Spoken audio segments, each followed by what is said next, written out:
لا حول ولا قوة إلا بالله العلي العظيم حسبنا الله ونعم الوكيل نعم المولى ونعم النصير أعوذ بالله من الشيطان الرجيم بسم الله الرحمن الرحيم الحمد لله الذي لا يبلغ مدحته القائلون ثم الصلاة والسلام والتحية والإكرام على سيد الأنبياء والمرسلين سيدنا ومولانا أبي القاسم محمد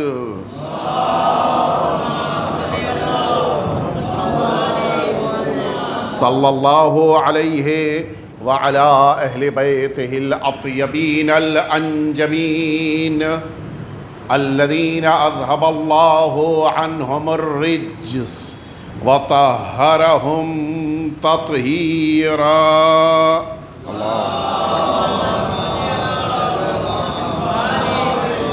لا سيما الإمام المبين بقية الله في الأرضين أرواحنا وأرواح العالمين لتراب مقدمه الفداء واللعنة الدائمة الباقية على أعدائهم أجمعين أما بعد فقد قال الإمام زين العابدين عليه السلام إن للعباس لمنزلة عند الله يغبطه به جميع الشهداء یوم القیامہ. ایک دفعہ مل جل کے صلوات بھیج دیں آپ حضرات.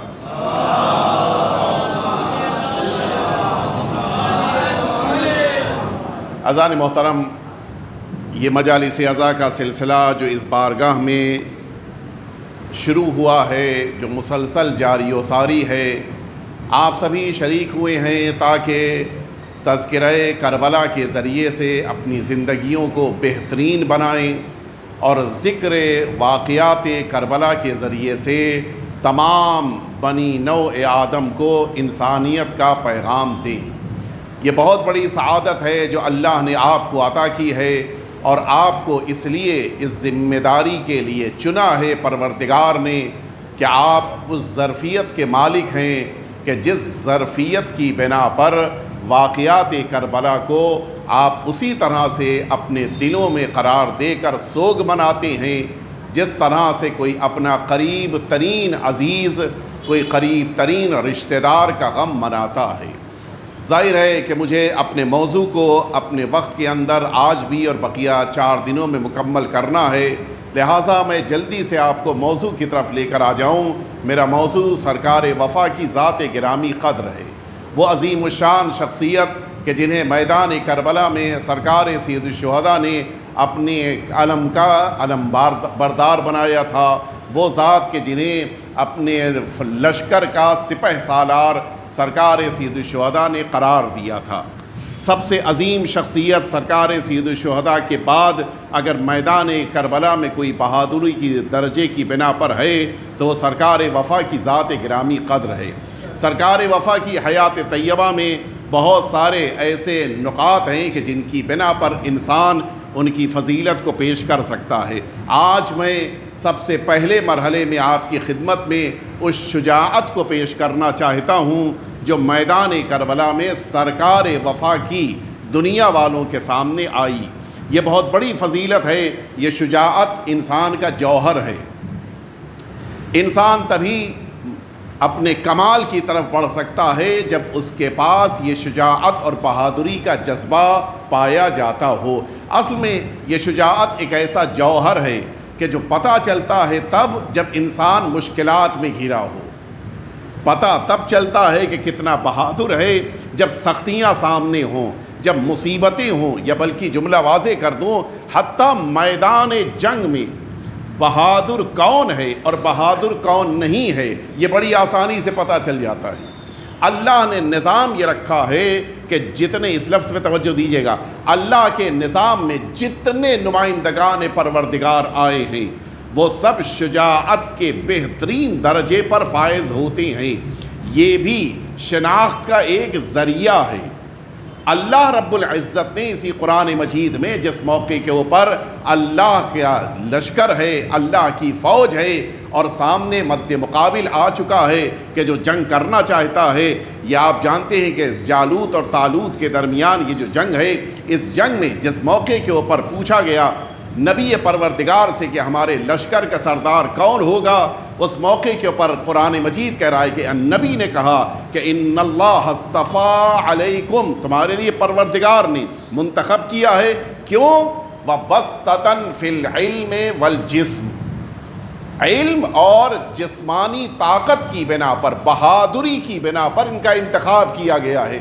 اس کے معنی ہے اللہ انتخاب کرتا ہے تو عالم بھی ہونا چاہیے اور بہادر بھی ہونا چاہیے۔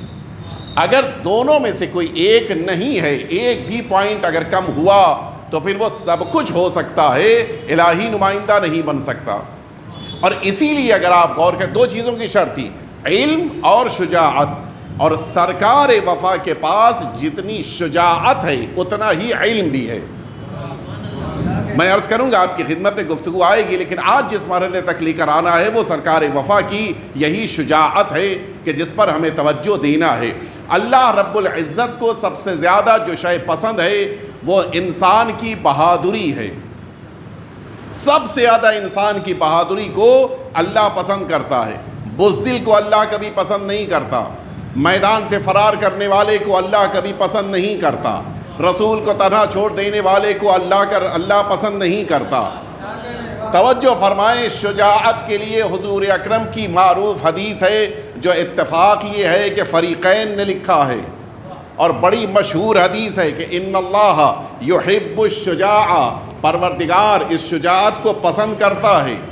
کس طرح سے؟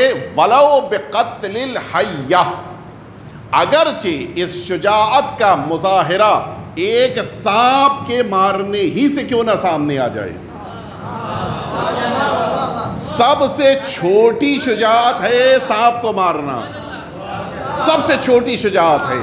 اور اب آپ اسی سے محسوس کریں، اللہ کی نگاہ میں سب سے زیادہ کمزور، سب سے زیادہ چھوٹی کوئی شجاعت ہے تو سانپ کو مارنا ہے۔ اور اگر کسی غار میں کوئی بڑے میاں ڈر کر سانپ کے لیے بوکھے بند کر دیں تو سب کچھ ہے، ان کے پاس شجاعت نہیں پائی جاتی ہے۔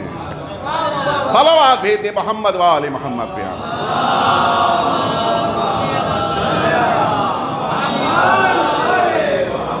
اللہ نے دونوں چیزیں ساتھ میں رکھی ہیں، علم بھی ہونا چاہیے، شجاعت بھی ہونی چاہیے، اور یہ صاف اعلان کر دیا کہ اگر کم ترین درجہ ہی چاہیے ہے تو آؤ پہلے میدان میں آ کے سانپ تو مارو،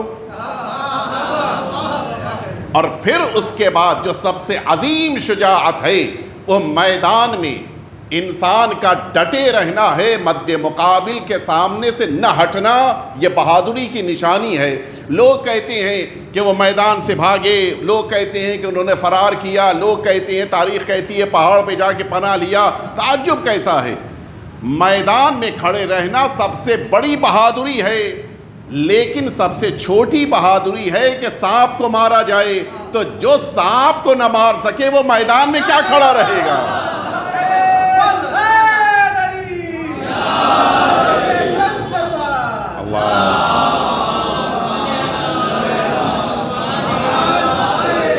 اور ادھر عالم یہ ہے کہ پورا گھرانہ ہے کہ جو اپنی بہادری میں ایک بے نظیر گھرانہ شمار ہوتا ہے۔ بنی ہاشم کو بہادری میں سب سے زیادہ آگے سمجھا جاتا تھا۔ آپ واقف ہیں، علماء نے لکھا ہے، یعنی جو افراد لفظوں کی شرح کرتے ہیں ان افراد میں سے ایک بزرگوار ہماری قوم کے، بقیہ قوم میں بھی ہے، انہوں نے یہ جملہ لکھا ہے کہ کسی بھی مرد کے لیے 3 مرحلے ہوتے ہیں۔ نہیں پتا آپ متوجہ ہیں یا نہیں ہیں؟ مرد کے لیے 3 مرحلے ہوتے ہیں۔ سب سے پہلا مرحلہ کہ فارس بن جائے۔ فارس کس کو کہتے ہیں؟ وہ انسان کہ جس کے سامنے اگر حملہ ہو جائے تو پھر اس کا منہ توڑ جواب دے، یہ ہے فارس۔ دوسرا مرحلہ ہے شجاع کا۔ شجاع کہتے ہیں اس انسان کو کہ جو اگر سامنے دشمن آ کے کھڑا ہو چکا ہے تو بغیر ڈرے ہوئے اس کے اوپر حملہ آور ہو جائے۔ اور تیسرا لفظ ہے بطل۔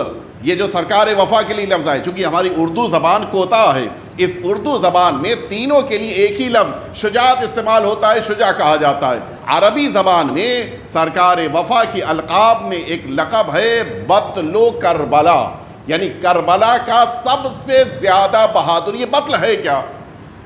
پہلا فارس، دوسرا شجاع یعنی بہادر، اور تیسرا مرحلہ ہے بطل کا۔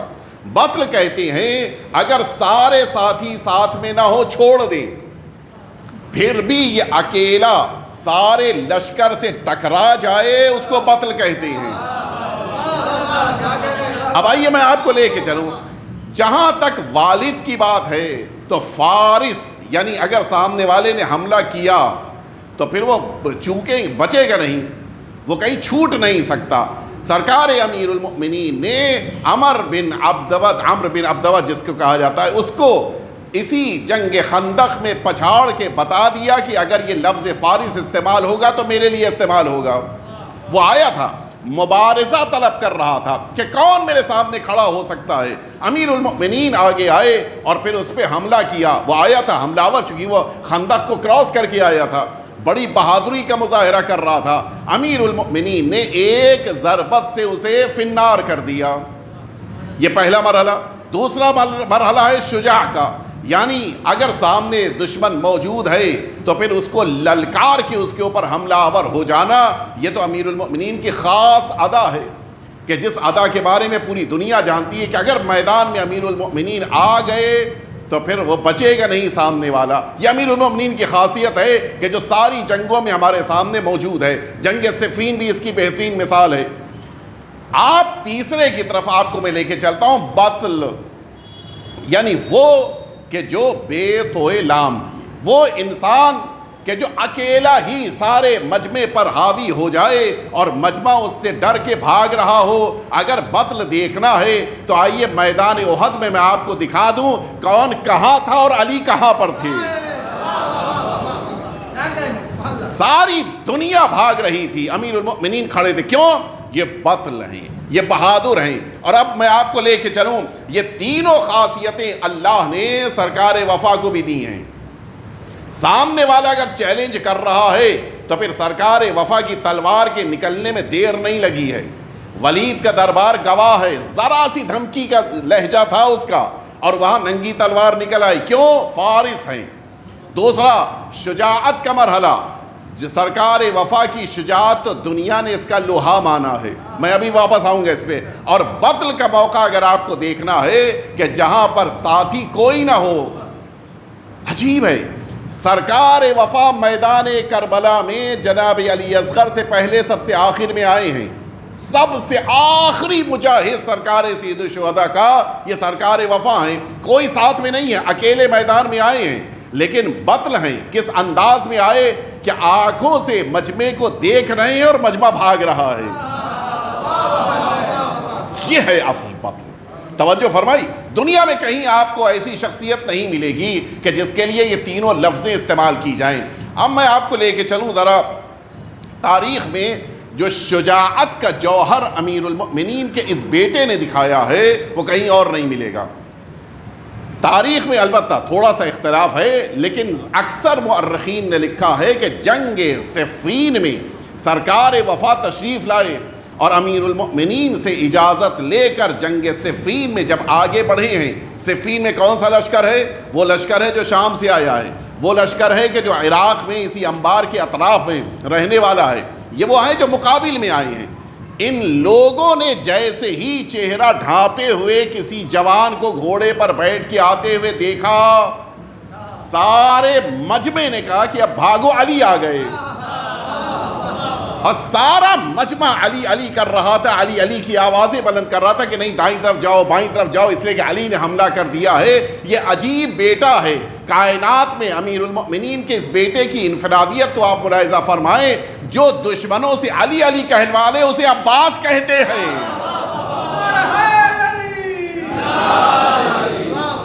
دشمنوں سے علی علی کہلوایا ہے۔ دشمنوں کو یہ دھوکہ ہو رہا تھا کہ یہ علی ہیں جو میدان میں آ گئے، جبکہ یہ علی نہیں ہیں بلکہ امیر المؤمنین کا بیٹا ہے جو میدان میں آیا ہے۔ دشمنوں کو 2 ہی بار دھوکہ ہوا ہے. ایک صفین میں دھوکہ ہوا کہ امیر المؤمنین آ رہے ہیں، دوسرا شب ہجرت دھوکہ ہوا کہ بستر پہ رسول سو رہے ہیں. یہ عجیب انفرادیت ہے. بستر پہ سو جائیں تو لوگ علی کو نبی سمجھیں، میدان میں آ جائیں تو لوگ عباس کو علی سمجھنے لگتے ہیں. صلوات بھیج دے محمد و آل محمد پہ.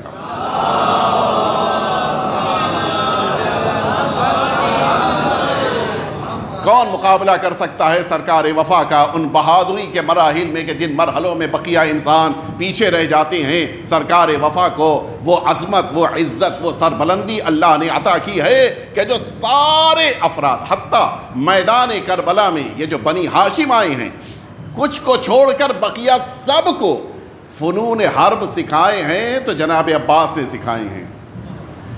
اور یہ بھی ایک شجاعت ہے. میں عرض کروں آپ کی خدمت میں، اپنی نگاہوں کے سامنے اپنے خاندان کے چھوٹے بچوں کے جنازے آئیں اور اس کے باوجود امام کی اجازت نہیں ہے لہٰذا خیمے سے باہر نہ نکلیں، یہ شجاعت کا مظاہرہ ہے. کوئی یہ کام کر نہیں سکتا. انسان پھر اپنے نفس پہ قابو ہی نہیں رہ جاتا. مثال کے طور پہ ابھی پتہ چل جائے کہ کچھ لوگوں نے مثلا کسی ایک اپنے مومن بھائی پہ حملہ کر دیا، اب تو ہم اس کے مقابل میں کھڑے ہیں. کیوں؟ اس لیے کہ شجاعت کا تقاضا یہ ہے کہ انسان پھر سامنے آ جاتا ہے میدان میں تلوار لے کر، لیکن اپنی شجاعت پر کنٹرول اور قابو کا عالم یہ ہے کہ اگر امام نے منع کر دیا تو تلوار جو نکلی تھی پھر نیام میں آ گئی. یہ اصل شجاعت ہے. چونکہ گفتگو آئے گی لہٰذا اس مرحلے تک میں آپ کو لے کے نہیں جانا چاہتا کہ کیوں سرکار وفا کی شخصیت میں یہ 2 پہلو پائے جاتے ہیں. انشاءاللہ گفتگو آئے گی. لیکن آج میں جس بات کو پیش کرنا چاہتا ہوں، سرکار وفا اس میدان کربلا میں جس انداز میں آئے ہیں آپ سنیں گے. میں پچھلے سال مجلس میں، پچھلے سال میں نے جب شام کے واقعات نقل کیے تھے کہ شام کیسے بنا، شام میں لوگ کیسے جا کر بسے، اس موقع پر ایک اور تذکرہ آیا تھا کہ یہ شام سے مؤرخین، ہسٹورین بھیجے گئے تھے. ان کا کام یہ تھا کہ میدان کربلا کی ساری رپورٹنگ کریں. یہ آئے تھے یزید کی طرف سے اور ابن زیاد کی طرف سے. ان کا یہ کام تھا کہ میدان کربلا کی ایک ایک خبر کو اپنے آقاؤں تک پہنچائیں. کوفے پہنچائی جا رہی تھی خبریں اور اسی طرح سے شام پہنچائی جا رہی تھی خبریں ان ہسٹورینز کے ذریعے سے. لیکن عجیب ہے، سارے، توجہ سے سنیں آپ، سارے مؤرخین نے لکھا ہے کہ ان 13 عدد تھے میدان کربلا میں، 13 عدد تھے یہ ہسٹورین، ان میں سے کسی ایک نے بھی نہیں لکھا کہ سرکار سید الشہداء جو اپنے ساتھ مختصر سا لشکر لے کر آئے تھے ان کے خیموں کی کتنی تعداد تھی. کچھ غور فرمائے میں کیا کہہ رہا ہوں؟ ان کے خیموں کی تعداد کتنی ہے کوئی نہیں لکھ سکا. وجہ کیا تھی؟ پہلے آئیے میں آپ کے لیے واضح کر دوں، یہ جملہ پھر ادھر لے کے آتا ہوں. اس وقت پسر سعد کو یہ خدشہ تھا کہ کہیں ایسا نہ ہو کہ امام حسین کے ساتھ بہت بڑا لشکر ہو سکتا ہے کربلا آئے ہیں، بہت سے لوگ آ کے ملحق ہو گئے ہوں گے، اس بات کا خوف تھا. اس زمانے میں 2 طرح سے پہچانا جاتا تھا کہ سامنے کا لشکر کتنی بڑی تعداد میں ہے. ایک کھانے کے ذریعے، اس زمانے میں میدان جنگ میں یہ جو اونٹ کٹتے تھے، ذبح کیے جاتے تھے، یا مثلاً بھیڑیں ذبح کی جاتی تھیں، اس سے پتہ چلتا تھا کہ کتنے آدمی اس وقت لشکر میں موجود ہیں. ایک اونٹ 10 آدمی کے برابر ہوتا تھا. تو مثلاً اگر اس لشکر میں 10 اونٹ کٹ رہے ہیں اس کے معنی کہ 100 آدمی ہیں. یہ ان کا ایک طریقہ کار تھا پہچاننے کا. میدان کربلا میں آقا کے پاس ظاہری طور کے اوپر یہ صورتحال نہیں تھی لہٰذا اس سے نہیں پہچان پا رہے تھے. دوسرا طریقہ کار یہ ہوتا تھا کہ یہ خیمے کاؤنٹ کیے جاتے تھے. خیمے ایسے ہوتے تھے کہ جن خیموں میں 5 سے 7 افراد کے درمیان قیام کرتے. اگر خیمے پتہ چل گئے، مثلاً 10 خیمے لگے ہیں امام حسین کے علاوہ، اس کے معنی 70 آدمی ہیں، لیکن کسی ایک کو نہیں لکھنے کا موقع ملا، کوئی جان ہی نہیں پایا کہ آقا کے ان خیموں کی تعداد کتنی ہے. اور یہی وجہ ہے کہ بار بار لشکر جب آتا تھا اور پیغام بھجوایا جاتا تھا پسر سعد کو تو یہ کہا جاتا تھا کہ پتہ ہی نہیں چل پا رہا ہے کتنے لوگ ہیں، معلوم نہیں ہو پا رہا ہے. وہ گھبرا کے اور لشکر بھیجتا تھا کہ شاید ہو سکتا ہے کہ یہ جتنے ہیں ناکافی ہوں، لہٰذا اور دشمن کا لشکر آ رہا تھا. ابن مرجانہ کی طرف سے آ رہا ہے، کبھی کسی اور گروہ سے آ رہا ہے، کبھی الگ الگ گروہوں سے آ رہے تھے. نتیجے تک میں آپ کو لے کے آ گیا. کیوں ایسا تھا کہ ان مورخین کو خیموں کو اچھا طریقہ کیا تھا خیمہ گننے کا؟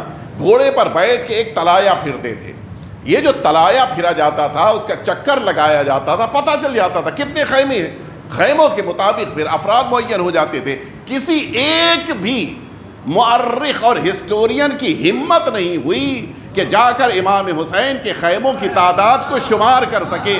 وجہ یہ تھی جب بھی کہا جاتا تھا کہ جاؤ کاؤنٹ کر کے آؤ, وہ کہتے تھے ہم چلے تو جائیں لیکن وہاں پہ عباس موجود ہے.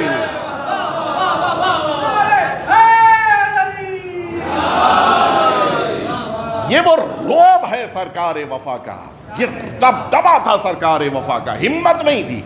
دو وجہ تھی جن کی دونوں وجہوں کو لکھا گیا ہے. ایک وجہ یہ تھی کہ صفین میں انہوں نے سرکار وفا کو دیکھا تھا, پتہ چل گیا کہ یہ سرکار وفا ہیں. صفین میں دیکھ چکے تھے شام والے, اور جو اسی انبار کے چاروں طرف رہنے والے عراقی تھے ان کو تو پتہ ہی تھا کہ امیر المؤمنین کا بیٹا ہے, شیر کا بیٹا شیر ہوتا ہے. لہٰذا ان کو خوف تھا تو سرکار وفا سے تھا, بے پناہ ڈر تھا. اور آئیے میں آپ کو یہ تاریخ لکھا ہے جملہ کہ لِأَنَّ حَيْبَةَ الْعَبَّاسِ عَلَيْهِمْ وَأَعْمَتْ عُيُونُهُمْ, سرکار وفا کی ہیبت اتنی زیادہ تھی کہ یہ سامنے والے لشکر اندھے ہو گئے تھے. اعمت عیونہم, ان سب کی آنکھیں نابینا ہو گئی, دیکھ نہیں پاتے تھے. سرکار وفا کا اتنا جلال تھا, اتنا روب و دبدبا تھا. ایسی شخصیت اس میدان کربلا میں سرکار امیر المؤمنین کے وارث کے طور پر آئے ہیں. آئیے میں لے کے چلوں ایک اور بہادری کا نقطہ آپ کے ذہنوں تک پہنچا کے بات کو آگے بڑھانا ہے. آپ توجہ فرمائیں, میدان کربلا میں یہی شمر تھا کہ جو بنی الکلاب سے ہونے کی بنا پر سرکار وفا کے لیے ایک نامہ لے کر آیا تھا کہ جو ابن زیاد کی طرف سے تھا کہ ان کو کچھ نہ کرنا, پورے لشکر سے لڑ لینا, ان کو کچھ نہیں کرنا, میں پناہ دے رہا ہوں. یہ پناہ نہیں دلوائی جا رہی تھی, اپنے لشکر کو بچانے کی کوشش ہو رہی تھی. کچھ متوجہ ہیں؟ کوشش تھی جناب عباس کو کنارے کر دو پھر تو ہم آرام سے لڑیں گے, ہمارا ایک بھی قتل نہیں ہوگا. لیکن وہ بھول گئے کہ یہ سرکار وفا کا چنا ہوا گلدستہ تھا جس میں ایک نہیں 72 عباس تھے. ہر ایک اپنی جگہ پہ بہادری کا مظاہرہ کر رہا تھا. یہ جس موقع کے اوپر امان نامہ لے کے شمر پہنچا, مولا کے بغل میں تشریف فرمائے, زمین پہ سرکار وفا, مولا نے جملہ فرمائے کہ جاؤ عباس, دیکھو تم سے آواز دے رہا تھا میری بہن کا لڑکا کہاں ہے, میرے بہن کے بیٹے کہاں ہیں, مجھے ان سے 4 بھائی تھے, میرے بہن کے بیٹے کہاں ہیں, مجھے بات کرنی ہے. چونکہ بنی انقلاب سے جناب ام البنین ہیں, مجھے ان سے بات کرنی ہے, میں امان نامہ لے کر آیا ہوں. اس موقع کے اوپر امام حسین نے سرکار وفا سے کہا کہ بقیہ کو رہنے دو, تم جاؤ بات کر کے آؤ. فرمایا قدم نفسی فداک, جاؤ عباس میں تم پر قربان ہو جاؤں. یہ بڑا قیمتی جملہ ہے. امام معصوم اگر کسی کے لیے فرما دیں کہ میں تم پر قربان ہو جاؤں, یہ بہت بڑی بات ہے. اس کے معنی ہے کہ امامت کو جس ذات پر ناز ہے انہیں عباس کہتے ہیں. قدم نفسی فداک, جاؤ جا کر بات کرو, میں تمہارے لیے میں تم پر قربان ہو جاؤں. سرکار وفا آئے, اب یہاں سے پھر توجہ سنیے آپ, سرکار وفا آئے, سامنے وہ لشکر موجود ہے اور لشکر کا وہ سپہ سالار جو ایک ٹکڑی کا بنا تھا شمر, وہ آ چکا ہے خیمے کے پاس, اور اب وہ سرکار وفا سامنے آ چکے ہیں. گفتگو شروع ہوئی, تم تو میرے قبیلے سے متعلق ہو اس لیے کہ میں بھی اسی قبیلے سے ہوں, بنی الکلاب سے, اور تم بھی وہیں کے ہو, لہٰذا میں امان نامہ لے کر آیا ہوں. سرکار وفا کا انداز تو آپ ملاحظہ فرمائیں. سرکار وفا نے برجستہ کہا کہ تمہیں جہنم میں اللہ ڈالے, اس لیے کہ جب تم میرے آقا امام حسین کو قتل کرنا چاہتے ہو تو پھر مجھے عباس کو ایسے امان نامے کی ضرورت نہیں ہے, تم پورا لشکر جہنم میں چلا جائے. اور یہ کہہ کہ آپ واپس آ گئے. اب 2 لفظیں استعمال کرنا چاہتا ہوں, 2 جملے آپ کے سامنے پیش کر رہا ہوں, پوری توجہ سے آپ سنیے گا. یہ سرکار وفا ہیں کہ جو امام حسین پر اپنی جان کو نچھاور کر کے وفاداری کا تمغہ لے رہے ہیں. آپ کے ذہنوں کو پہنچا دوں, وفاداری کا تمغہ لینے کے لیے جان کو قربان کرنا پڑتا ہے, میدان سے بھاگا نہیں جاتا ہے. اور اب یہ جملہ آپ کے ذہنوں کے حوالے ہے، کچھ ایسے تھے جو پیغمبر کو چھوڑ کے بھاگ کر وفادار بننا چاہتے تھے، اور میدان میں سرکار وفا ہیں، جان کو قربان کر کے وفادار بن رہے ہیں۔ ایک دفعہ صلوات بھیج دے محمد وآل محمد میں۔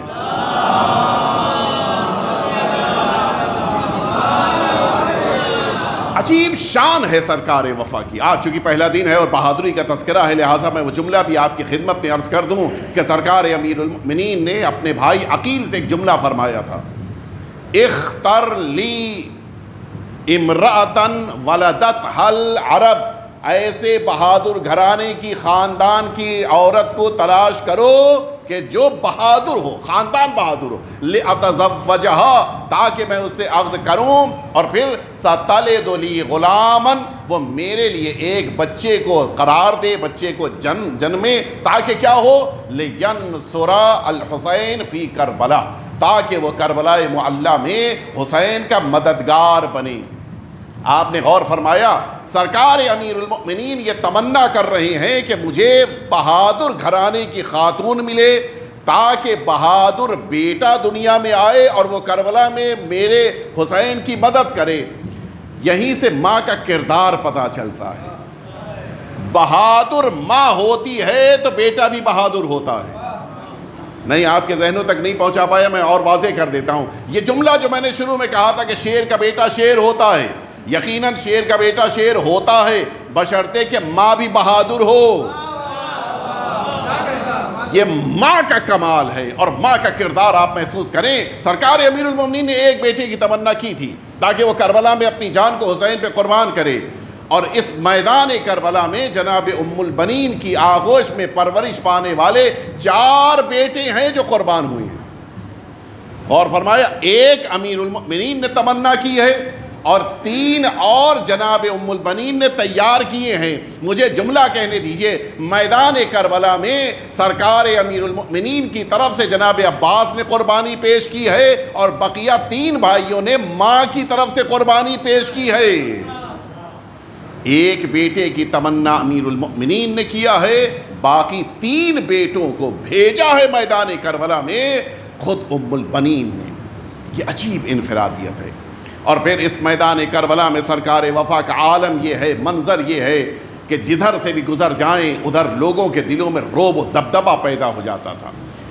جناب عباس کے بارے میں ملتا ہے کہ اس میدان کربلا میں سرکار سید الشہداء نے جس موقع کے اوپر سرکار وفا میدان کربلا جانا چاہ رہے تھے، سرکار وفا کی بہادری ملاحظہ فرمائیں، میدان کی طرف جانے کی اجازت لینے کے لیے آقا کے خیمے میں جس موقع میں داخل ہوئے، امام حسین نے جیسے ہی سرکار وفا نے کہا کہ مجھے میدان میں جانے کی اجازت دیجیے، آقا سید الشہداء نے فرمایا کہ اذا مضیت تفرق عسکری، ایک ایک لفظ کا ترجمہ کر دوں، اذا مضیت، اگر چلے گئے تم، کیا ہوگا؟ تفرق، بکھر جائے گی، کون؟ عسکری، میرا لشکر بکھر جائے گا۔ کیا میرے آقا کو نہیں پتا ہے کہ جناب عباس کی شہادت کا وقت آتے آتے جناب مسلم ابن اوسجہ شہید ہو چکے ہیں، جناب زہیر ابن قین شہید ہو چکے ہیں، جناب حبیب شہید ہو چکے ہیں، جناب عون جناب محمد قتل ہو چکے ہیں، جناب قاسم شہید ہو چکے ہیں، سب شہید ہو چکے ہیں؟ کیا آقا کو نہیں پتا ہے؟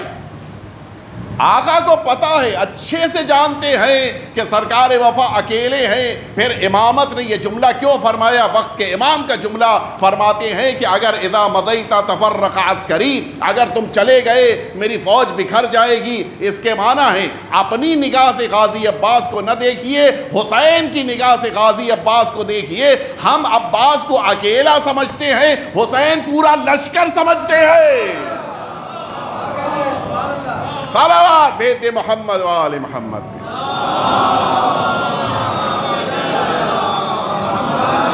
اکیلے پورا لشکر ہیں سرکار وفا جو اس میدان کربلا میں اس شان کے ساتھ آئے ہیں، جس موقع کے اوپر اسی مکہ معظمہ میں خانہ کعبہ کی چھت پر یہی 8 ذی الحجہ تھی، یعنی حج سے 2 دن پہلے آپ اپنے آقا کے ساتھ اسی سرزمین مکہ سے کربلا کے لیے نکل رہے ہیں۔ اس موقع پر کیا عالم تھا؟ سرکار وفا اسی خانہ کعبہ کی چھت پہ تشریف لے گئے۔ عام آدمی تو پہنچ بھی نہیں سکتا، آپ تو ابھی ہو کے آئے ہیں، آپ نے دیکھا کتنا بلند ہے خانہ کعبہ، اور یہ بلندی آج کی نہیں ہے، گزشتہ زمانے سے چلا آ رہا ہے۔ اتنی بلندی پر پہنچ کر خطبہ دینا، اسی لیے وہ جو ٹائٹل دیا گیا تھا بڑا دلچسپ، بہت ہی عمدہ تھا کہ بے نظیر منبر کا بے نظیر خطیب۔ خانہ کعبہ کی چھت پہ جس موقع کے اوپر آقا تشریف لے گئے، اس موقع پہ فرماتے ہیں کہ اتخوفون، کیا تم سب مجھے ڈراتے ہو؟ اتخوفون القوم، کیا اس قوم کو ڈراتے ہو کہ یلعب بالموت فی الطفولیہ فکیف کان بالرجولیہ، اس موت کو، اس قوم کو موت سے ڈرا رہے ہو کہ جو بچپن سے موت سے کھیلنے کی عادی ہے۔ ذرا سوچو، جو قوم بچپن میں موت سے کھیلتی ہو، اس قوم کا جوانی میں کیا عالم ہوگا۔ یہ وہ جملہ ہے سرکار وفا کا۔ اور آپ اسی لیے دیکھیے میدان کربلا میں جس موقع کے اوپر جناب قاسم نے گریہ کیا ہے، کیوں گریہ کیا؟ اس لیے کہ مجھے میدان میں جانے کے بارے میں نہیں موقع مل رہا ہے۔ توجہ فرما رہے ہیں، جناب قاسم نے میدان میں جانے کے لیے گریہ کیا ہے، میدان میں رک جانے کے لیے گریہ نہیں کیا ہے۔ یہ جملہ میں کیوں کہہ رہا ہوں؟ ہم پہ بھی بہت بڑا یہ اعتراض کیا جاتا ہے کہ ہم لوگ بڑے بزدل ہیں، اس لیے کہ رونا تو بزدلی کی علامت ہے، اس لیے یہ قوم روتی ہے، یہ بزدل ہے۔ لیکن ان نادانوں کو نہیں پتہ ہے، دیکھیں میدان جنگ میں پہنچنے کے بعد رونا بزدلی ہے، اور اگر میدان میں نہ جا پائیں اور تب گریہ کریں تو یہ بہادری ہے۔ ہم اس لیے نہیں روتے کہ ہم میدان میں پہنچ گئے ہیں، ہم اس لیے رو رہے ہیں کہ ہم میدان کربلا میں نہیں ہیں، لہٰذا ہم کو گریہ، لہٰذا ہماری آنکھوں میں آنسو آتے ہیں۔ اور اس کی بہترین مثال ہے جناب قاسم جس موقع کے اوپر اسی میدان کربلا میں جانے کی اجازت لے رہے ہیں، اور آقا اجازت نہیں دے رہے ہیں، گوشے میں آ کے بیٹھ کے گریہ کر رہے ہیں، اور جب اجازت مل گئی تو اب نہیں روئے ہیں، بلکہ اب میدان میں جانے کے لیے خوشی کا ماحول ہے۔ آپ نے غور فرمایا، یہ جو الزام ہم پہ لگایا جاتا ہے کہ ہم میدان جہاد میں ڈر گئے، ہم رو دیے، تو یہ رونا یقیناً ہمارا بزدلی کی علامت نہیں ہے، بلکہ ہم چونکہ میدان کربلا نہیں پہنچ پائے اس لیے ہم گریہ کرتے ہیں۔ بس مجھے جملہ کہنے دیجئے، ہم امام حسین پر روئیں تو ساری امت کہتی ہے غلط کیا، اور کوئی غار میں رونے لگے تو یار کہلانے لگتا ہے۔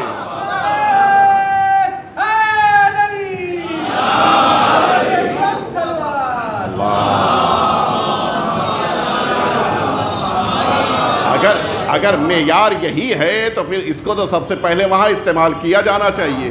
اور یہ بھی عجیب ہے، یہ جو علماء نے لکھا ہے کہ مرد کے 3 مراحل ہوتے ہیں، ایک فارس ہوتا ہے، دوسرا شجاع ہوتا ہے، تیسرا بطل ہوتا ہے۔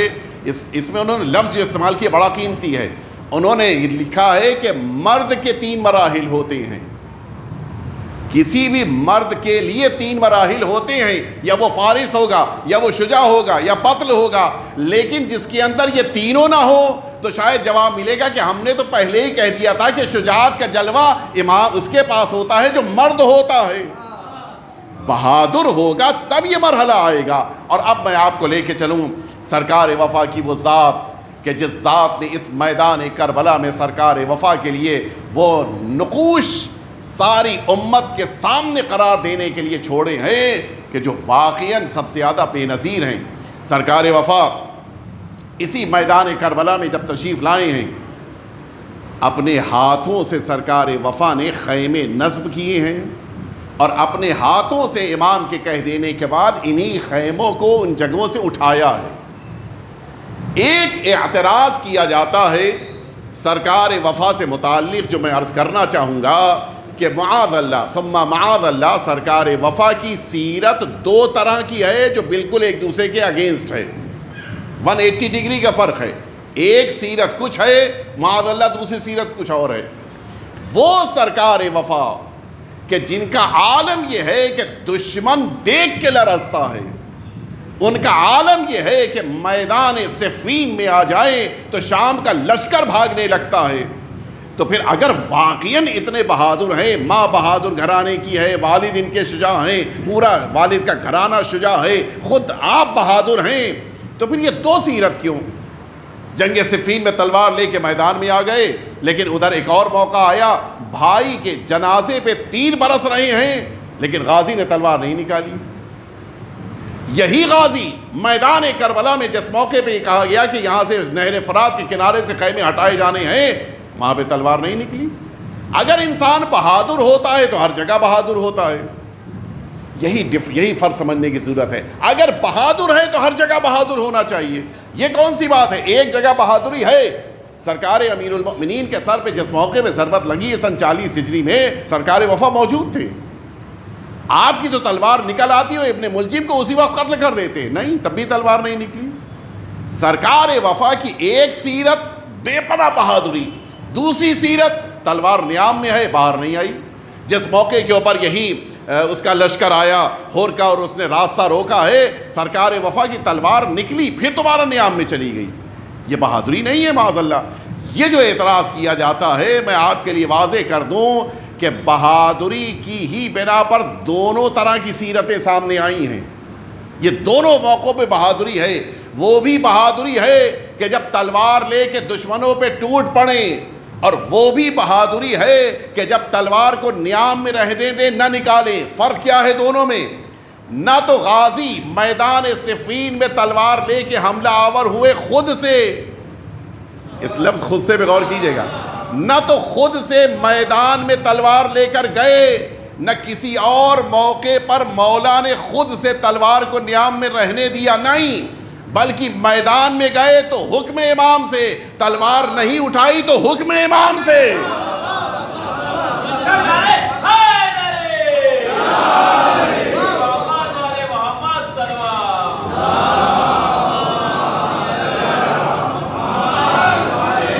جہاں امام کا اشارہ ہو جائے گا پھر یہ تلوار نیام میں نہیں رہے گی، اور اگر امام نے اشارہ نہیں کیا ہے تو تلوار نکل بھی نہیں سکتی ہے۔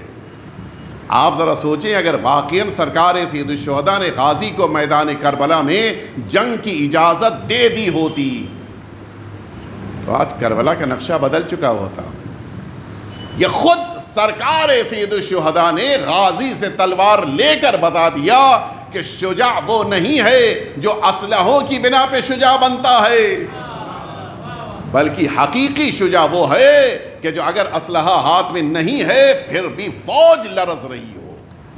یہ ہے اصل شجاعت۔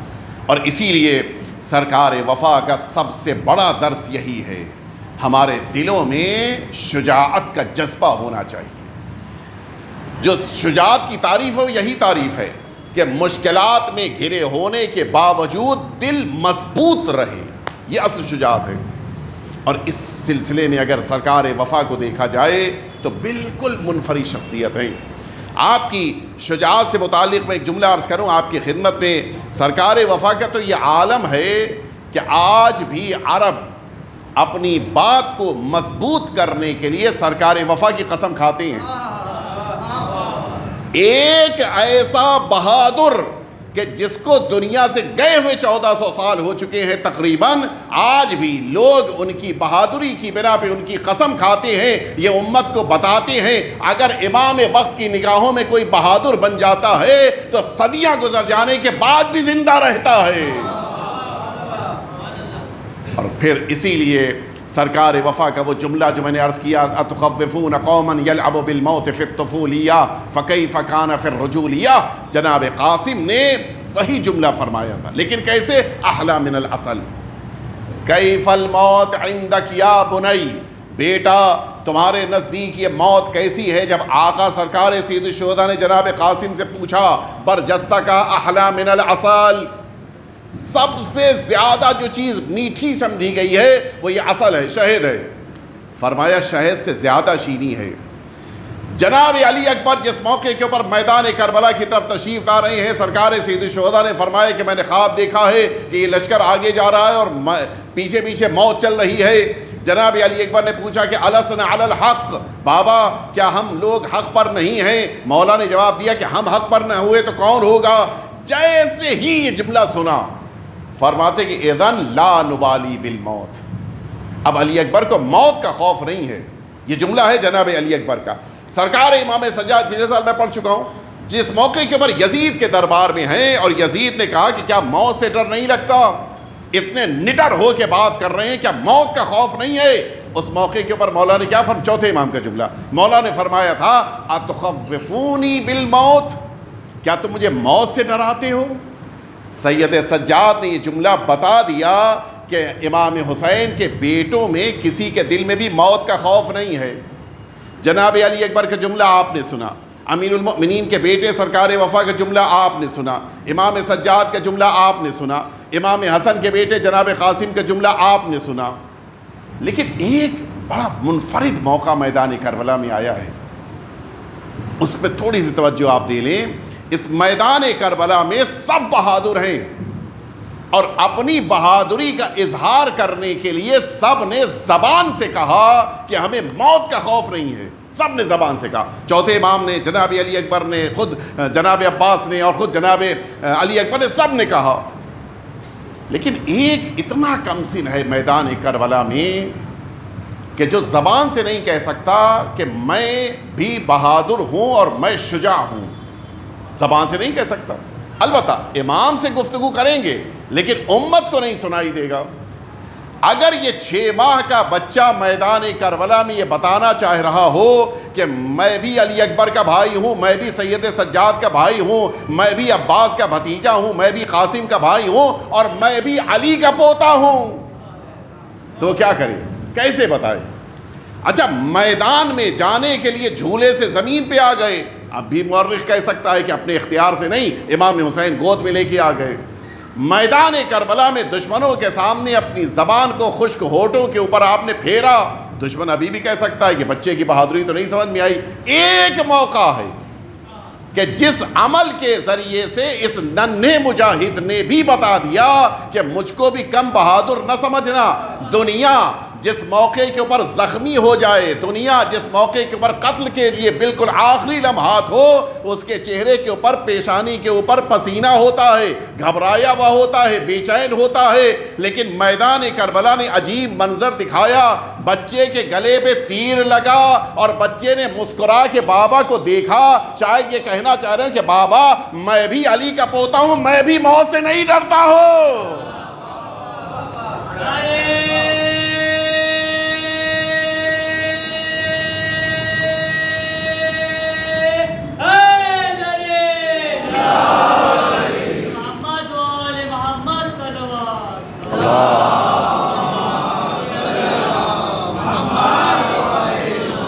بالکل منفرد شخصیت میدان کربلا کی ہیں تو سرکار وفا ہیں، اور امیر المؤمنین نے اپنی آغوش میں پالا بھی ہے اور امیر المؤمنین نے تربیت بھی کی ہے۔ وہ گفتگو بھی آئے گی کہ امیر المؤمنین سے کیا شباہتیں ہیں سرکار وفا کی، لیکن یہ حقیقت ہے کہ جس انداز میں میدان کربلا میں سرکار وفا نے اپنی شجاعت کا لوہا منوایا ہے، وہ بالکل الگ ایک بحث ہے، بالکل منفرد شان کے ساتھ، جس پر ہم سبھی کو غور کرنے کی ضرورت ہے۔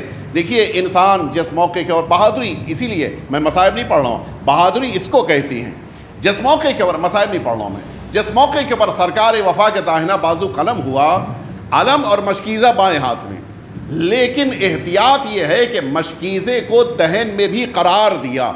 شاید امیر المؤمنین کے بیٹے کو اس بات کا انتظار ہے کہ میرا بایاں بازو بھی قلم ہو، اور اب جب بایاں بازو بھی قلم ہو گیا، اس کے باوجود کہ دونوں ہاتھوں کے قلم ہو جانے کے بعد مسلسل خون بہ رہا ہے، سرکار وفا کا گھوڑا ہے جو خیمے کی طرف تیزی سے چلا جا رہا ہے۔ یہ مکالمہ مورخین نے لکھا ہے، یہ گفتگو لکھی ہے مورخین نے کہ اس موقع کے اوپر پسر سعد نے، ابن سعد نے یہ پوچھا، عمر ابن سعد نے، کہ آخر وجہ کیا ہے؟ جس کا ہاتھ قلم ہو جائے، جس کا دونوں بازو جس کے قلم ہو جائیں، جس کا عالم یہ ہے کہ علم، جس علمداری کی بنا پہ علم ملا ہے، علم ٹھنڈا ہو گیا، یہ پھر بھی کیوں آگے بڑھ رہی ہیں؟ دشمن سمجھ رہا تھا کہ ہاتھ کے قلم ہو جانے کی بنا پہ قدم رک جائیں گے، لیکن اس کے باوجود تیزی سے گھوڑا آگے بڑھا ہے۔ وجہ کیا ہے؟ مشاورین نے کہا کہ اس کی ایک بس وجہ ہے کہ غازی کی روح اس مشکیزے میں ہے، چاہتے ہیں کہ مشکیزہ کیسے بھی خیمے میں پہنچ جائے۔ اور اب میں ایک جملہ آپ کے ذہنوں کے حوالے کر رہا ہوں، سرکار وفا کی بہادری آپ ملاحظہ فرمائیں کہ سرکار وفا کے دہنے اتھر میں موجود اسی مشکیزے میں جب تیر لگا تو اب فوراً سرکار وفا نے اپنے گھوڑے کو گھمایا پھر نہر فرات کی طرف۔ یہ خود بہادری ہے۔ آپ جانتے ہیں کہ گھوڑے کو قابو میں کرتے ہیں لوگ اپنے ہاتھوں سے،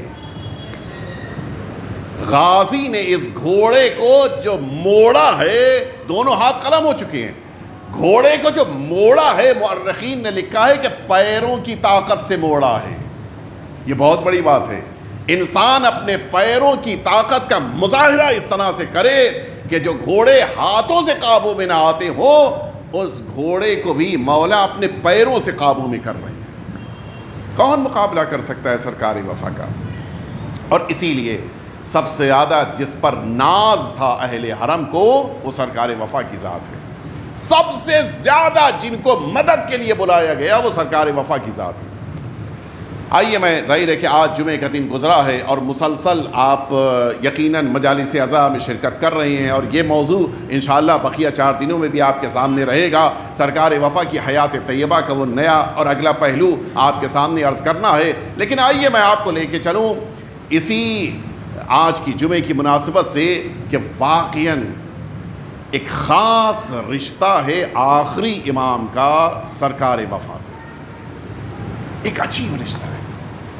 سرکار وفا کے نام پر، سرکار وفا کے مصائب پر سب سے زیادہ گریہ کرتے ہیں آخری امام، سرکار سید الشہداء کے بعد سب سے زیادہ گریہ۔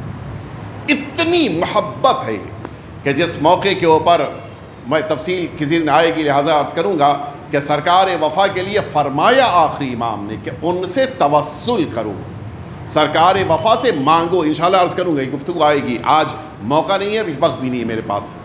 سرکار وفا سے کیا محبت ہے آخری امام کی، سنیں۔ مرحوم فشندی ایک ایران کے بڑے اچھے انسان، بڑے نیک انسان، اور یہ ہمیشہ قافلے لے کر جاتے تھے حج کے لیے، اور ان کا اپنا طریقہ کار ہوتا تھا۔ ظاہر ہے کہ ان کے قافلے میں اچھے خاصے مومنین بھی جمع ہوتے تھے۔ یہ واقعہ تقریباً 110 سال پہلے کا نقل کر رہا ہوں میں۔ جس موقع کے اوپر مرحوم فشندی اپنا قافلہ لے کے جاتے تھے، چونکہ یہ طریقہ کار ہے کہ جو معمولاً آج کے حاجیوں کے درمیان نہیں ہے، اس زمانے میں آسان تھا، مستحب بھی ہے لیکن ہو نہیں پاتا، کہ انسان 9 تاریخ کو جاتا ہے عرفات کے میدان، مستحب ہے کہ 8 تاریخ کو منا آ جائے، رات منا میں گزارے اور پھر واپس عرفات آئے، چونکہ عرفات آنے کے لیے مکے کی طرف آنا پڑے گا، دوبارہ پھر واپس آئے عرفات کے میدان۔ یہ مستحب ہے، آج ٹور آپریٹرز کے لیے ممکن نہیں ہوتا، لہٰذا نارملی البتہ یہ حج کمیٹی والے اپنے قافلے کو پہنچاتے ہیں منا، ان کے وہاں دستور ہے، لیکن ہمارے وہاں نہیں ہو پاتا۔ ظاہر ہے کہ کچھ لوگوں کو لے کے جانا بڑا سخت کام ہوگا، صبح پھر لے کے آنا، اس لیے کہ عرفات میں رکنا ہے۔ مرحوم فشندی کہتے ہیں کہ میں نے اپنے پورے کاروان کو، قافلے کو بھیج دیا تھا مکہ معظمہ سے اس عرفات کے میدان، اور میں منا میں آ گیا۔ ترتیب یہی آپ جانتے ہیں، خانہ کعبہ کے آس پاس آپ کو احرام پہننا ہے، اس کے بعد آپ کو عرفات کے میدان آنا ہے، پورا دن ظہر سے لے کے مغرب تک وہاں رکنا ہے، پھر مزدلفہ آنا ہے، پھر منا آنا ہے۔ منا پہنچتا ہے انسان عید والے دن، لیکن 8 تاریخ کو بھی پہنچ جانا مستحب ہے۔ مرحوم فشندی اپنے قافلے کو عرفات کے میدان بھیج چکے تھے، اور اب یہ آئے منا میں۔ ظاہر ہے کہ سب کا خیمہ الاٹ ہو چکا ہوتا ہے اور سب کو پتہ ہوتا ہے کہ بھئی کس کا کون سا خیمہ کہاں پر ہوگا۔ مرحوم فشندی کو پتہ تھا کہ اگلے دن کس خیمے میں پورا قافلہ آ کر رکے گا، لہٰذا سوچا کہ اسی خیمے میں جا کر بیٹھوں تاکہ دیکھ لوں انتظامات بھی صحیح ہیں یا نہیں ہیں۔ مرحوم فشندی کہتے ہیں کہ میں رات گزر رہی تھی اور میں اسی خیمے میں آ کر، جس میں اگلے دن سارے حاجیوں کو اگلے دن آنا تھا، میں اس میں آ کے بیٹھا تھا، اپنی نمازیں دعائیں کر رہا تھا۔ اس درمیان جو محافظین تھے اس میدان منا کے، وہ کئی بار میرے خیمے کی روشنی کو دیکھ کر میرے خیمے میں آئے تھے، اور کئی بار انہوں نے جملہ کہا تھا کہ منا ہے، اکیلے ہو، اپنا خیال خود کرنا، اس لیے کہ ہم تو اتنے بڑے میدان کی حفاظت کر رہے ہیں، ہم تو نہیں تم تک پہنچ پائیں گے، کچھ ہو جائے، لہٰذا بڑے الرٹ ہو کے رہنا، یہاں پہ ہو سکتا ہے کوئی چور آ جائے، کوئی بدماشی کرنے آ جائے تو تم کیا کرو گے، لہٰذا پورے الرٹ رہنا۔ کہا یہ ساری باتیں ہو گئی تھی، میں مصلی پہ بیٹھا تھا، نماز پڑھ رہا تھا کہ اچانک پیچھے سے کسی نے میرا نام لے کے پکارا، علی فشندی۔ اچھا، آواز اتنی پرکشش تھی کہ لگ رہا تھا کہ کوئی دشمن نہیں، کوئی دوست ہے، کوئی اپنا ہے جو آیا ہے۔ علی فشندی. میں نے کہا میں نماز پہ تھا, نماز میں نے مکمل کی, اب جو میں گھوما میں نے کہا فرمائیں خیریت کیا کام؟ کہا میں کچھ دیر تمہارے ساتھ بیٹھنا چاہتا ہوں. اچھا, پر نور شخصیت, بہترین لباس, بہترین عمامہ, آئے تشریف فرما ہوئے خیمے میں. گفتگو شروع ہوئی, متعدد سوالات, متعدد جوابات. مرحوم فشندی کو اچھے سے سمجھ میں آ گیا کہ یہ وارث حسین ہیں جو اس میدان عرفات سے پہلے مینا میں آئے ہیں. کچھ دیر گزری تھی کہ وہ اٹھنے لگے, مولا اٹھنے لگے. مرحوم فشندی نے کہا کہ آقا کیا آپ سے پھر ملاقات ہوگی؟ مولا نے کہا میں تو ہر سال عرفات کے میدان میں رہتا ہوں, میں تو ہر سال آتا ہوں, حج کرتا ہوں, لوگ مجھ سے نہیں مل پاتے. مولا آپ کوئی رستہ, کوئی پتہ بتا دیے, میں ملنے آؤں گا کل آپ سے عرفات کے میدان میں. کہا نہیں, تمہارے آنے کی ضرورت نہیں ہے, میں خود تمہارے قافلے کے پاس آؤں گا, خود قافلے میں نہیں, اس کے پاس آؤں گا. کب؟ کہ جب تمہارا خطیب منبر پہ بیٹھ کر دعا مکمل کر لینے کے بعد, احکام بیان کر لینے کے بعد میرے چچا عباس کے مرثیے اور مصائب کو پڑھے گا, میں اس وقت آؤں گا. لیکن دیکھو کسی کو بتانا نہیں, میں تم کو بتا دیا ہے میں نے, بقیہ سے بتانا نہیں. مرحوم فشندی کہتے ہیں کہ میں آ گیا اگلے دن میدان عرفات میں نے بقیہ کے ساتھ مل کر سارے اعمال انجام دیے, یہاں تک کہ میرا جو خطیب تھا, جو عالم تھا, اس نے دعا مکمل کرنے کے بعد 2-4 احکام بیان کیا عرفات کے میدان کے کہ اگلا قدم کیا ہوگا, مزدلفہ میں کیا کرنا ہے, منی میں کیا کرنا ہے. اس کے بعد اچانک, اچھا کسی کو نہیں پتا ہے, اچانک اس خطیب نے سرکار وفا کے مصائب شروع کر دیے. کچھ بھی اس خطیب کو نہیں پتا تھا, یہ خود سے اس نے سرکار وفا کے مصائب شروع کیے. مرحوم علی فشندی کہتے ہیں کہ میں نے تلاش کرنا شروع کیا کہ شاید میرا امام یہیں کہیں پہ دکھ جائے, لیکن پورے خیمے پہ نظر ڈالی, کہیں بھی امام نہیں تھے. مرحوم علی فشندی کہتے ہیں کہ مجھے تو یقین تھا امام نے کہا ہے وہ آئیں گے تو آنا ہے مولا کو. کہ میں اپنے خیمے سے باہر, ان سارے قافلے والوں کا جو خیمہ تھا اس سے باہر نکلا. اب جیسے ہی میں باہر نکلا میں نے دیکھا بغل کا ایک خیمہ خالی تھا, اس خالی خیمے کی چوب سے ٹیک لگائے ہوئے میرے امام کھڑے ہیں اور وہ خطیب مصائب پڑھ رہا ہے, اس کی آواز باہر آ رہی ہے اور اس طرح سے رو رہی ہے جیسے کوئی ماں اپنے بیٹے کا ماتم کرتی ہے. اتنا گریا. کیوں؟ اس لیے کہ خطیب نے سرکار وفا کے مصائب بیان کیے تھے. خطیب نے اس کا تذکرہ کیا تھا کہ جو میدان کربلا کے سب سے زیادہ ان اہل حرم کے بھروسے والی شخصیت تھی, سب سے زیادہ امام جس پر بھروسہ رکھتے تھے اس شخصیت کا نام عباس ہے. جس پر سب سے زیادہ بھروسہ زینب و ام کلثوم کا تھا ان کا نام عباس سب سے زیادہ بھروسہ تھا. اور ایک جملے سے امام حسین کے مصائب کو سمجھا جا سکتا ہے. میں آج سرکار وفا کے مصائب نہیں پڑھ رہا ہوں چونکہ کل کا دن گزرا ہے ہمارے چوتھے امام کی شہادت کا. میں مولا کے جملے عرض کرنا چاہتا ہوں. سب سے زیادہ اہم جملہ میرے آقا امام حسین کا تب سامنے آیا جب غازی کے سرانے آ کر حسین کھڑے ہوئے. آخری لمحات ہیں, غازی دنیا سے رخصت ہو رہے ہیں. امام حسین نے جملہ کہا تھا کہ بھیا تم جا رہے ہو, تمہارے جانے کے بعد اب وہ آنکھیں سوئیں گی جو تمہارے خوف سے آج تک جاگتی تھیں, اور اب وہ آنکھیں نہیں سو پائیں گی جو تمہاری بنا پر اطمینان مل جانے سے آرام کرتی تھیں. سمجھے آپ امام حسین کیا فرما رہے ہیں؟ امام حسین کہنا چاہ رہے ہیں عباس اب زینب نہ سو پائے گی, اب ام کلثوم کو آرام نہ ملے گا, اب ننھی سکینہ کو سکون و اطمینان نہیں ملے گا. ہاں سب سے زیادہ بھروسہ تھا تو غازی پہ بھروسہ تھا, اور شاید یہی وجہ ہے کہ جب میدان کربلا میں آخری اس زمانے کے امام سجاد تشریف لائے ہیں, ان شہداء کو دفن کرنے کے لیے کسی سے گفتگو نہیں ملتی ہے کہ امام سجاد نے گفتگو کیا ہو, لیکن ہاں غازی کے جنازے سے لپٹ کے ہمارے چوتھے امام نے مرثیہ پڑھا ہے. میں وہی وہ جملے عرض کرنا چاہتا ہوں. یہ 11-12 محرم آ چکی تھی, یہ سارے جنازے میدان کربلا میں موجود ہیں. یہی بنی اسد والے آئے, لیکن اب سمجھ میں نہیں آ رہا ہے کہ کس کو کہاں دفن کیا جائے, کس کا جنازہ ہے. اس لیے کہ صورتوں سے پہچانا جاتا ہے، ان سارے سروں کو تو کوفے لے جایا جا چکا تھا، لہٰذا پہچاننا مشکل ہو رہا تھا۔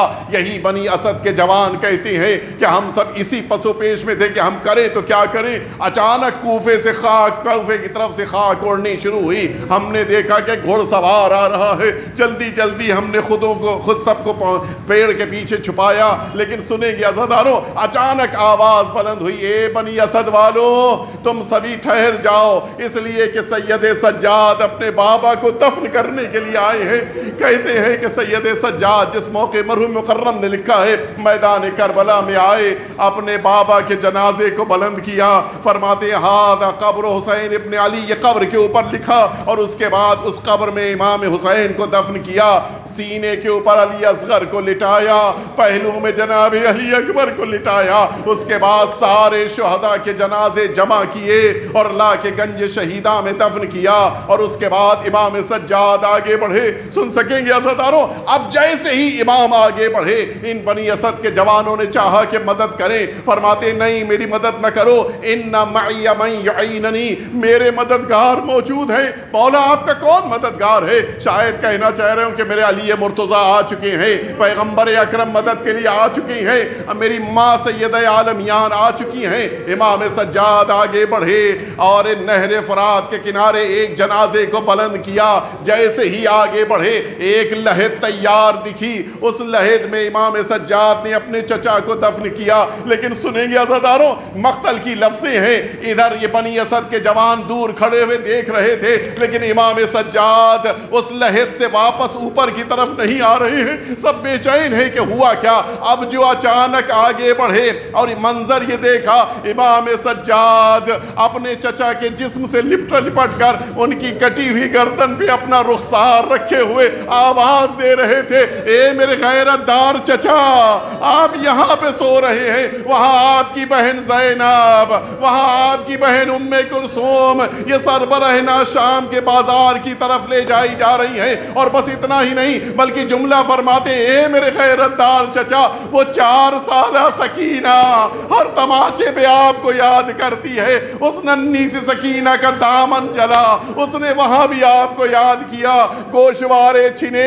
وہاں بھی چچا کو یاد کیا، ہر تازیانے پہ چچا کو یاد کیا۔ اے میرے غیرت دار چچا، آپ یہاں پہ آرام کر رہے ہیں، سجاد کو یہ امتحان دیتے ہوئے آگے بڑھنا ہے۔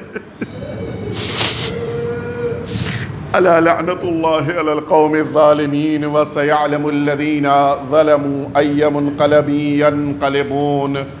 الہی بحق الزہراء و ابیہا و بعلہا و بنیہا والسر المستودع فیہا ان تصلی علی محمد و آل محمد۔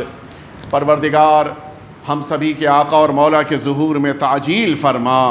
پروردگار ہم سب کی طرف سے ہمارے آقا اور مولا کی بارگاہ میں تعزیت و تسلیت پیش فرما۔ پروردگار ہم سبھی کو سرزمین کربلا کی زیارت نصیب فرما۔ اے میرے پروردگار، جو مؤمنین بیمار ہیں ان سبھی کو شفائے کامل عاجل عطا فرما۔ جو مؤمنین اور مؤمنات اس دنیا سے اٹھ گئے ان سبھی کو جوار امام حسین میں جگہ عطا فرما۔ پروردگار جنت البقیع کو آباد فرما۔ اس مقدس بارگاہ کو ویران کرنے والی قوم پہ اپنا شدید عذاب نازل فرما۔ پروردگار جن مؤمنین نے ان فرش عزا بچھائی اور جو مؤمنین شریک ہوئے ماتم کر رہیں گے یا بقیہ افراد، پروردگار ان تمام مؤمنین تمام عزاداروں کی توفیقات میں اضافہ فرما۔